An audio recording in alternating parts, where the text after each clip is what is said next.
mbokk yi ak xarit yi ñuy seetaan ci senewcom tv.com seen rubrique seen entrepreneuriat je pense que constaté ngeen ne dañuy sax def ay sorties yematuñu sax léegi rek ci studio senewcom tv ndaxte fépp foo xamante ni entreprise am na fa dañuy dem rencontrer jeunes sénégalais yi nga xam ne ñooy les créateurs d'emploi ñooy ñi nga xamante ne ñoom ñooy encadrer jeunes yi ci ñuy créer emploi dañuy dem vers ñoom ngir waxtaan ak ñoom ngir sénégalais yi découvrir leen waaye it sax ngir ñi nga xamante ni ay jeunes la ñu bëgg a entreprendre te xamuñu fu ñuy jaar ñoom it ñu xam naka la ñuy def ak fan la ñuy jaar ba mën a jokkalante ak ñoom ngir mën a entreprendre te tey ñu def déplacement ak dérangement ñëw fii ci Grand Mbao ñu ngi fii ci quartier bi ñuy wax quartier Baye Niass ñëw ci bureau bi nga xamante ne moom la ñuy wax bureau BGV TAB 3 te ki nga xamante ne moom la feggool di Jean-Paul Ndiaye nekk le gérant principal du bureau. Bureau BGV TAB 3 damay fàttali ne c'est une société qui travaille dans la distribution de produits mais également dans la formation des jeunes et dans la création de l'emploi. Monsieur Jean-Paul Ndiaye ñu ngi lay nuyu.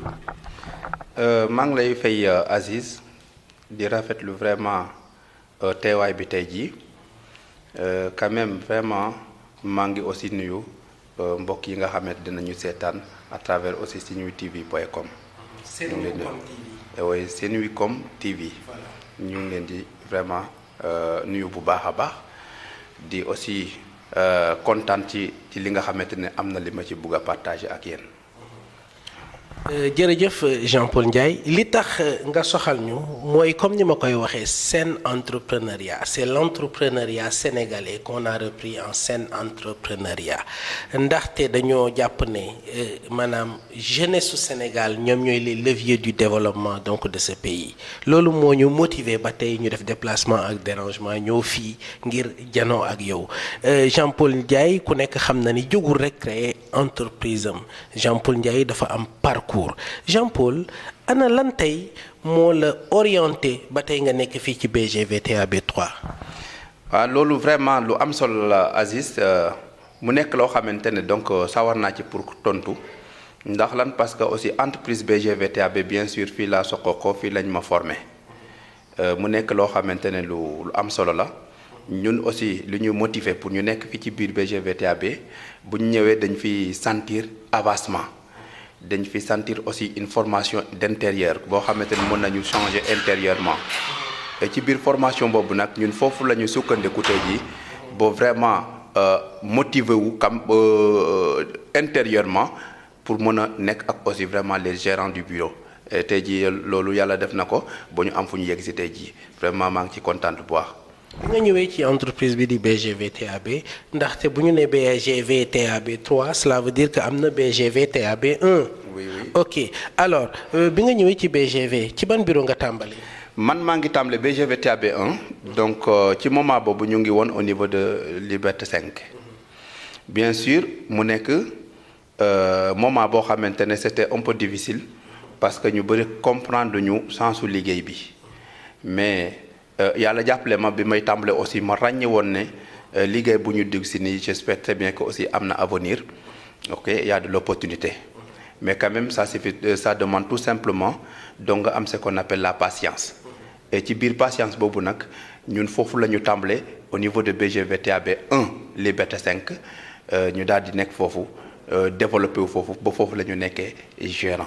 jamono yooyu kan moo nekkoon sa formateur sa gérant principal. donc monsieur Tete Amadou Ba moo nekk suñu formateur moo nekk suñu gérant principal. ci moment donc le président fondateur de BGV. de BGV TAB bien sûr moo nekk le fondateur de BGV TAB ok le président aussi de Sen Marketing distribution voilà donc mu nekk koo xamante ne donc ci côté am laa développé woo foofu lañ ma formé ba ma yegg si tey jii fi ma yegg si tey donc ñu ngi koy nuyu au passage di kontaan aussi ci taxawaayam. Jean-Paul Ndiaye en tant que chef d'entreprise damay am mbégte di maanaam di la dalal ci émission seen entrepreneuriat bien vrai que tey ñun ñoo ñëw fekk si la fi nga xamante ni moom mooy sa bureau dama bëggoon nga defal ma benn waxtaan bu leer bu gàtt aussi pour nit ñi xam yéen seen liggéey lan la parce que ñu bare rek dañuy jàpp ne rek yéen da ngeen di jël ay produits jox ko nit rek mu dem def fi distribution yéen seen liggéey lan la wundu. très bien donc question boobu ñu bëri dañ koy laajtewoo sax intérieurement xamuñu lu ñuy liggéey ba tey ndax lan Sénégal ci boppam xamuñu lu ñu def dañuy gis ñuy dugg diggéeni rek pour ñoom dem di jaay rek moo ñu yëkkati et fekk na bu nekkoon mbirum dem di jaay société bi mënoon na ubbi ay boutique ay magasin ay cantine ak ay table ku nekk ñu teg ko ci place mais suñu liggéey romb na foofu di dem ñun dañuy former nit ki dans le domaine du marketing direct et publicité former ko aussi avec des valeurs intérieures mais aussi former ko bien sûr mu war a nekk koo xam dafay jiite ji ëllëg une société. su ma déggee nga ni former ko pour mu war a jiite ëllëg une société donc cela suppose que moom da ngeen koy defal ay formation en gestion par exemple. oui dafay am formation en gestion dafay am formation aussi vraiment en management donc former ko aussi ci ay valeurs intérieures pourquoi parce que aussi donc valeur intérieure bu ma koy wax. dafay nekk li nga xamante manqué na ñu bëri fii au niveau du Sénégal ñu bëri donc dañuy foog ne dañuy muus ba mu yàqal leen leneen et maintenant muus fu mu nekk mooy mu nekk liggéeykat nit ki il faut mu nekk liggéeykat première des choses il faut nga nekk koo xam da nga bëgg a développé wu fii ci sa biir réew nekk koo xamante da nga am aussi esprit générosité maanaam koo xamante ne da nga xalaat donc baaxe sa bopp baaxe ñeneen ñi li nga xamante jot nga ko am wala nga xam ko. mais parce que lépp loo xam da nga koy def mu war a yem ci yow lu mag maanaam du nekk lu tuuti lay doon mais quand même da nga war a jéem a fexe xalaat ni ngay def pour ñeneen ñu mën a jëriñu ci yow kon loolu ci développement la bokk kon ñun dañ lay former pour nga développer mais développer ñeneen ndax lan oui. su ma comprendre sa wax dafa mel ni kon yow tey xëyoo xëy rek nekk un gérant maanaam nekk un chef d'entreprise dafa am ci loo tàmbali. effectivement. lan moo nekk sa parcours. effectivement sama parcours bi ma ñëwee dama nekk distributeur comme ñi fi nekk tey distributeur. maanaam ñu dañu doon jox produit ngay dem ci terrain di distribuer di def porte à porte. loolu moom lay def mais comme société bi dafa am ay critères yi ngay remplir pour jóge ci phase dem ci beneen phase man ma nekk distributeur remplir ay critères bu ñu nommé ma leader dañ ma nommé leader aussi ma continuer def sama liggéey. di dem ci terrain bi aussi di def porte à porte mais aussi di liggéey di remplir ay critères yu mën a tax ma nekk assistant bien sûr avant assistant il faut nga former un leader ça veut dire que tu peux être un top leader après boo nekk un top leader remplir ay critères pour nekk un assistant gérant. mën nga ñu junj dara ci critères yooyu ngeen di laaj. critères yi nga xam moom la ñu laaj en tant que distributeur donc dañ la laaj d'abord il faut nga am ce qu'on appelle la ponctualité premier. ay qualité la. maanaam di xëy heure di wàcc heure te bul bari ay absence ndax lan parce que bari ay absence dafay tax ngay reprendre toujours à zéro. bari ay absence dana tax aussi nga nit ñi nga xam ñoom nga nekkal ñu manque de confiance par rapport ak yow. bari absence dafay tax aussi nga faible ci li nga xam moom ngay def parce que li nga ci war a xam doo ko xam à temps. looloo tax aussi société bi mu exiger. nit ki mu toujours am ce qu'on appelle la ponctualité. et ici ou ailleurs képp koo xam da ngay liggéey te doo ponctuel ci sa biir liggéey mën na am doo ci nekk ndaanaan. loolu ma jax la ko tey. loolu benn la ci critère. ana lan mooy ñaareelu critère bi nga xamante ne. ñaareelu critère bi mooy d'abord il faut nga am attitude yu baax. attitude bu baax d'abord mooy il faut nga nekk koo xam ku laabiir la. koo xamante ne vraiment xolam baax na. ci ay critères yi la bokk. mais aussi nekk koo xamante ne ku yaatu nga. mën a xëj avec ñëpp. mais aussi il faut nga am benn genre xel boo xam dañ koy sentir ci yow mooy xel ku bëgg a jiite ji ëllëg. ñu sentir ci yow aussi un responsable ci travail tu parles comme un responsable.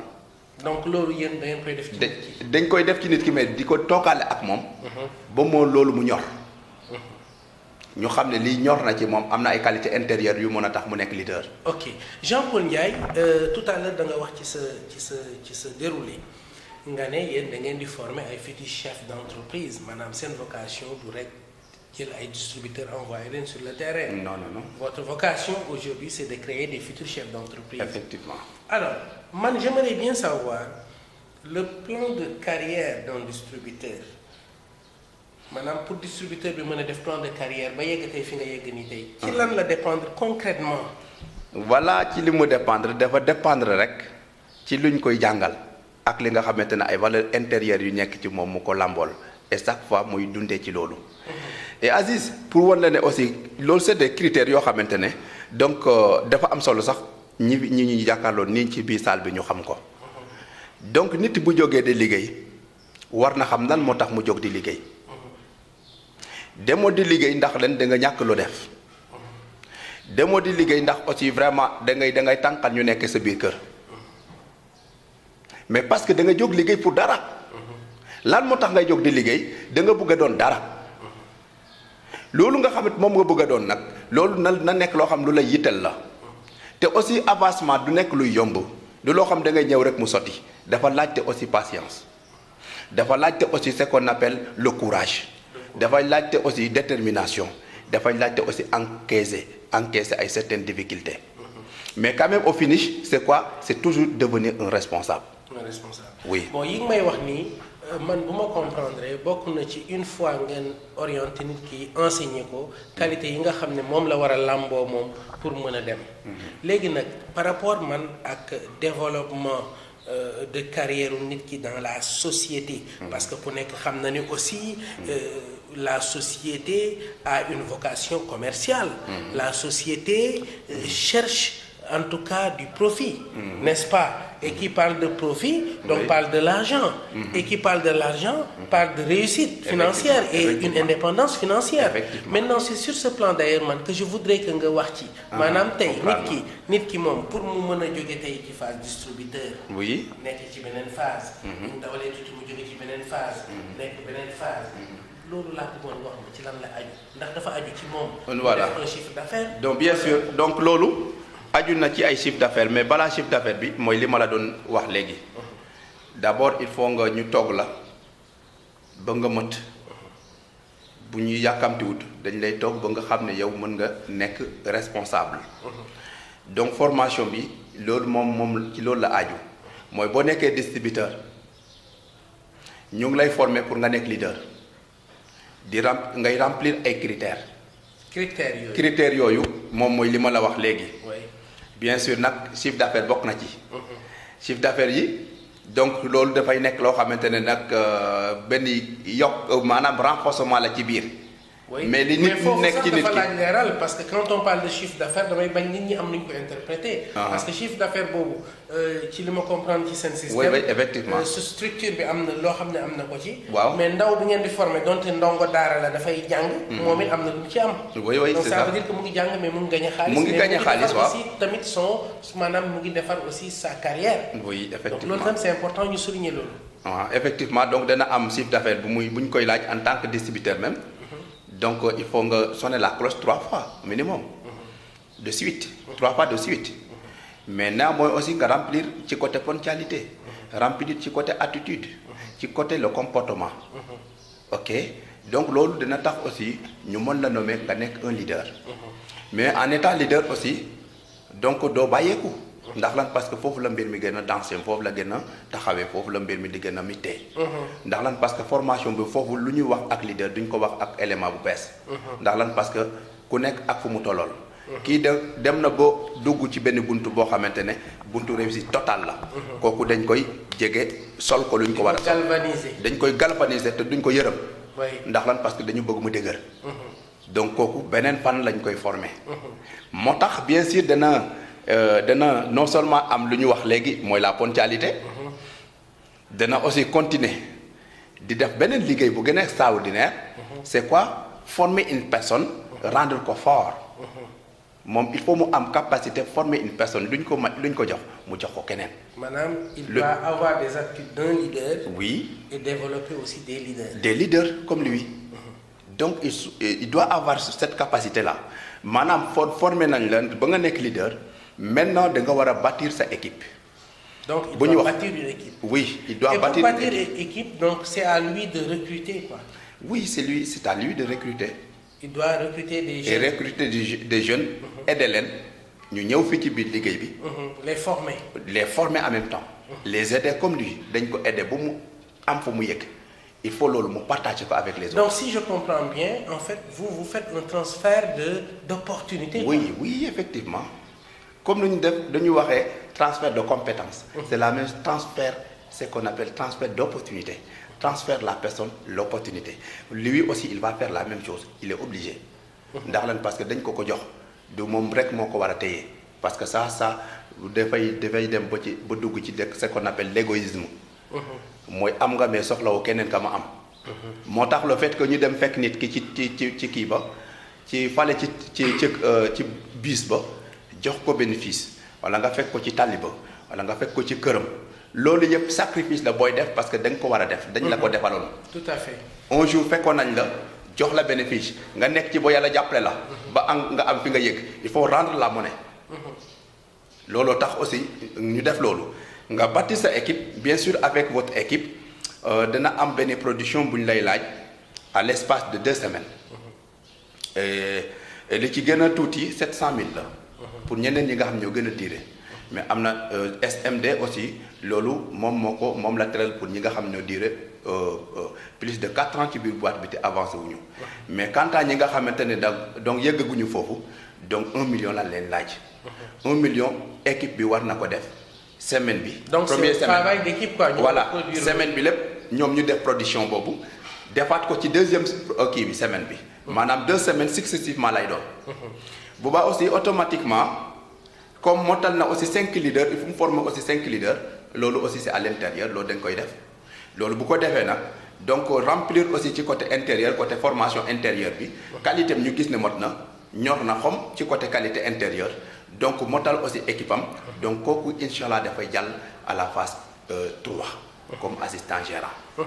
mais c'est la même chose que comme tey jii ki nga xamante tey jii ci kattanu yàlla moom la ñu nommé muy Lassana Alona Diédhiou donc dafa remplir ay critères. moom Diédhiou dafa jóge phase 3. oui non phase 2 pour dem phase 3. effectivement maanaam distributeur leader. leader la jóge nii dem assistant gérant. donc leader la jóge dem assistant gérant. oui effectivement. ok et avec ça aussi comme keneen ki nga xamante dañ koy nommé gérant maintenant à l'occurrence monsieur Abdou Faye. moom aussi ci phase 3 la jóge daal di war a dem ci phase 4 actuellement muy gérant. muy gérant. oui ñoom ñaar nga cité mooy monsieur Diédhiou bi nga xamante ne dafay dem ci. phase 3 phase 3 mooy. assistant gérant oui. nga waxaat tam Abdou Faye bi nga xamante ne day dem ci assistant. ci gérant. gérant secondaire. gérant secondaire oui. lan moo leen di xaar ñu tàmbali ci Diédhiou par exemple lan moo koy xaar. li koy xaar mooy nekk un gestionnaire maintenant. un gestionnaire d'un bureau. un gestionnaire d'entrepôt. un gestionnaire d'un groupe. donc la gestion de ressources humaines. voilà très bien. vous voyez kon dina am ñett yoo xam mu ngi koy xaar. non seulement il faut mu qualifier ci côté gestion du bureau. gestion du bureau c'est l'environnement. tout un bureau. il faut être capable de gérer cela. mais aussi mën a gérer ay nit. ñi ngay recevoir wala aussi nekk ak ñoom ci biir bureau il faut nga mën leen a gérer comme un responsable. mais il faut nga mën a gérer aussi un entrepôt. un entrepôt am na article yi ñu lay jox. nga war ko gérer te dafa war a tegu ci yoon. loolu lépp ci gestion la boo xam dañ ko koy très bien gestion des stocks dañ ko koy jàngal nag. loolu incha allah avec le temps donc ñoom ñëpp ci dynamique boobu la ñu jëmee nii. bu ñu paree ci loolu nag ñu xool leneen ci côté lu ñu war a rempliraat pour démarrer à la phase 4 muy monsieur Diédhiou. mais c'est très intéressant ce que vous êtes en train de faire. Effectivement. parce que franchement dëkk bu mel ni Sénégal nga xamante ni wax dëgg yàlla liggéey demewu fi noonu entreprendre demewu fi noonu. yéen ngeen nekk ci ruq yeeg ruqaat yi di def liggéey bu am solo bu nu mel. je pense que jot na ñi nga xamante ne ñooy les autorités de ce pays ñii nekk ci côté wàllu emploi des jeunes ñii nekk ci côté création d'emploi les ONG war nañu leen rapprocher pour war a gën a mën a lënkaloo ak yéen pour mën a xeex chômage ci Sénégal. Effectivement. ndax li ngeen def lu am solo la. foofu laay daanelee ma laaj la tey par exemple ci sa bureau bi nga xamante ne mooy bureau BGV TAB 3. oui nga jiite ko nekk donc le gérant principal. tey ñaata ndaw ñoo nekk ci sa loxo fii tey ci bureau bi. actuellement fi mu ne nii maa ngi yore environ 98 personnes. 98 jeunes. oui effectivement 98 jeunes actuellement ñoom ñoo nekk ci biir bureau bi actuellement. Bien sûr donc ñenn ñi am na ñu ci yéeg ci phase 2 bi. am na ñoo xam ay distributrices lañ ak ay distributeurs. maanaam ñu ngi commencé def seen plan de carrière. très bien am na ñu def seen plan de carrière nekk ba dem ba leader ñeneen ñu ngi ci top leader ñeneen ñi actuellement bien sûr am nañu deux assistants maintenant. Avec un gérant secondaire et un gérant principal. Bien sûr, parce que si nous nommons M. Diédiou comme un assistant, il faut rejoindre aussi M. Papal, assistant gérant. Bien sûr, M. Abdou Faye, bien assistant numéro 1, donc c'est lui qui va être aussi gérant secondaire maintenant. Et avec ça aussi, donc le bureau de BGVTAB 3, Inch'Allah, dana am aussi ben gérant secondaire ak ñaari assistant bien sûr avec aussi donc des distributeurs et des leaders et des top leaders ñoo xam dinañ nekk au nombre de 98 personnes. Donc forcément même vous projetez même étendre madame. Oui effectivement on se prépare. On se prépare maintenant pour ouvrir 2 bureaux. L'objectif maintenant dans 4 mois c'est d'ouvrir 2 bureaux. Actuellement le mois prochain le mois d'avril on va ouvrir un bureau boo xamante dañ koy ubbi ci kattanu yàlla. Inch'Allah. Donc boobu Inch'Allah buñ ci paree donc dañuy mandi 3 mois pour aussi ubbiwaat beneen mais l'objectif maintenant c'est ouvrir au minimum 2 bureaux. Au minimum 2 bureaux, oui. Recruter des jeunes, les former. Effectivement. Et faire de futurs chefs d'entreprise. Effectivement et loolu mooy suñu objectif. Objectif bi mooy lépp donc l'objectif phare de l'année 2017 pour BGV TAB 3, comme vous l'avez entendu, chers téléspectateurs, c'est d'ouvrir 2 bureaux pour cette année 2017. Oui. Recruter des jeunes et les former pour devenir de futurs chefs d'entreprise. Effectivement. C'est notre objectif maintenant et on travaille là-dessus. Et on ne joue pas avec ça. Parce que aussi avenir là, et avenir boo ko téyee ci yow kese du avenir. Absolument. Avenir da nga ciy jàppale da nga ciy liggéey yàlla gis ko. Donc mooy lan jéem a fexe pour ñeneen nga créer leen ñu nekk aussi des chefs d'entreprise comme yow. Et loolu mooy objectif bu BGVTAB 3. mooy ubbi ñaari bureau ak bi ñu yore nii muy 3 bureaux. Et aussi teg fa ay responsables jéem a fexe ñi fi nekk am na ñoo xam ñu ngi ci yoon bi pour nekk ay assistantes ak ay assistants ñu pousser leen ñu nekk ay assistants ñu teg leen ci yeneen gox yi. ci kattanu yàlla BGVTAB 3 loolu mooy objectif am ci année 2017 bi mooy ubbi ñaari bureau minimum laa wax mais aussi former waat yeneen 3 personnes parce que dañu waxoon 3 personnes ñu xaw a laaj un peu kenn ki mu rëcc objectif bi ci biir nomination bi c'était 2 assistants au minimum 3 assistants au minimum et un gérant donc ñu laaj bu am kenn benn assistant. et là dafa nekk lu ñu laloon bu yàgg. il y a 5 mois. loolu teg nañ ko woon en place. C'est une stratégie. voilà loolu moom dañ ko tegoon en place bien sûr laaj nañu par rapport ak ñaari assistants yeneen yi mais gis nañ ne laajtuñu ndax lan ñu ngi ci yoon bi ñooñu dañu bëgguñ leen xaar rek loolu kese la mais am na ñu nekk ci yoon bi. am na jigéen boo xam gis nañ ko ñaari jigéen yoo xam ñu ngi ci biir. donc maanaam ñu ngi def résultat ñu ngi def ay résultats ñoom ci kattan yàlla bu ñu continuer avec cette lancée là donc danañ mën a atteindre ci biir at 2017 bi dinañ mën a am yeneen ñaari assistante yoo xam dinañ leen nommer ci kattan yàlla. mbokk yeeg xarit du ñuy seetaan ci senucom tv.com ci seen rubrique émission boobu ñuy wax seen entrepreneuriat tungu ni du teew ñuy nataal ñu ngi fii ci bureau BGVTAB 3 nekk fii ci Grand Mbao quartier bi ñuy wax Baye Niass ñu nekk ak ki nga xamante ne moom mooy le gérant principal du bureau gis ngeen ko wax na ne vraiment pour l'année 2017 ils ont l'objectif d'ouvrir 2 autres bureaux qui va recruter du personnel et qui va former des jeunes et des futurs chefs d'entreprise. Donc cela suppose qu'aujourd'hui, les jeunes Sénégalais qui sont en chômage devraient en tout cas s'approcher de BGVTAB3 pour qu'enfin qu'ils puissent trouver de l'emploi. Jean-Paul Ndiaye, quand même, je vais vous donner l'occasion, je vous ferai l'honneur même de donner vos coordonnées pour tout jeune qui souhaiterait avoir un emploi chez vous. Oui, effectivement. Donc, l'adresse ici, c'est Grand-Bas, bien sûr. Le numéro de téléphone, c'est le 77 654 60 93 77 654 60 93, c'est mon numéro. Le numéro de deuxième responsable, c'est le 77 563 34 66 77 563 34 66. jërëjëf Jean-Paul Ndiaye mbokk ak xarit yi ñu doon seetaan ñi ngi leen di jaajëfal ci li ngeen ñu jagleel pour seetaan li nga xamante ne moom mooy numéro Sen Entrepreneuriat ñu ngi leen di jaajëfal di leen jox rendez-vous ci beneen numéro jërë ngeen jëf.